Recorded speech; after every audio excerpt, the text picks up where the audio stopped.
So Iran just made a huge display of its military might. And honestly, it's put the whole world on edge. Today, we're going to break down what this power show really means, because it looks like the balance of power in the Middle East is seriously starting to shift. And it all really boils down to this one critical question. Has Iran actually managed to challenge the United States and its allies in a real, meaningful way?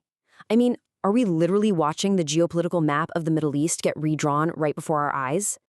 To really get what's happening, you have to understand this didn't just come out of nowhere. For years, Iran has been methodically and strategically building up its military. This isn't just a sudden reaction.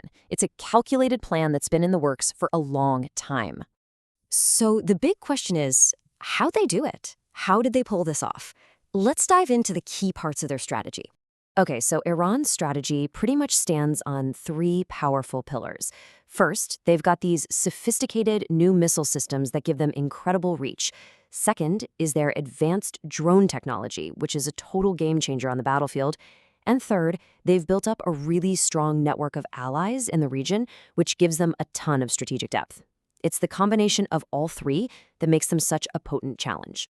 And here's something that's absolutely crucial to understand. This isn't just about preparing for a head-to-head war. Iran is playing a much more subtle game here. It's about projecting power, expanding their influence, and shaping events all across the region, often without ever firing a single shot.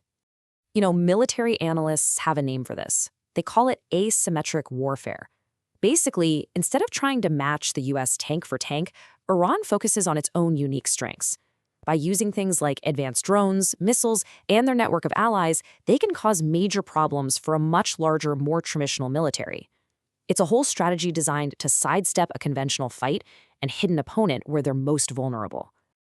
Now, this military buildup obviously hasn't happened in a vacuum. It's led directly to this deepening standoff with the West. It's a really tense, ongoing confrontation where every single move is being watched like a hawk.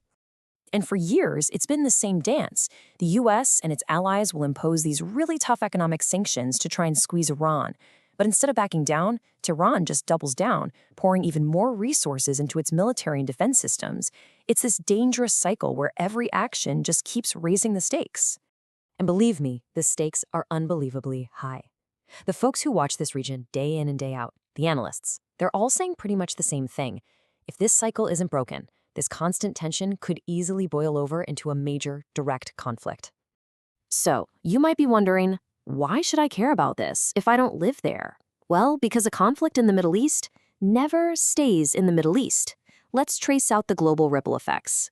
The consequences would be felt just about everywhere. Global trade routes? They could be thrown into complete chaos. You'd probably see oil prices surge, and that hits everybody's wallet, from Tokyo to Toronto. And it could force a complete reshuffling of global alliances, creating brand new rivalries, seemingly overnight. And to put all that into perspective, just think about this number, 30%. That's how much of the world's oil that's transported by sea passes through the Strait of Hormuz, which is right on Iran's doorstep. So any disruption there, it sends immediate shockwaves through the entire global economy. So where does all of this leave us? Well, we're at a really critical point. A real fork in the road with a totally unwritten future. The next steps taken by everyone involved are going to be absolutely decisive. And that leaves us with the ultimate question, doesn't it? Is this all just a calculated show of strength by Iran? Or are we witnessing a fundamental, tectonic shift in the global balance of power? The answer to that question is going to define the world we all live in for years to come.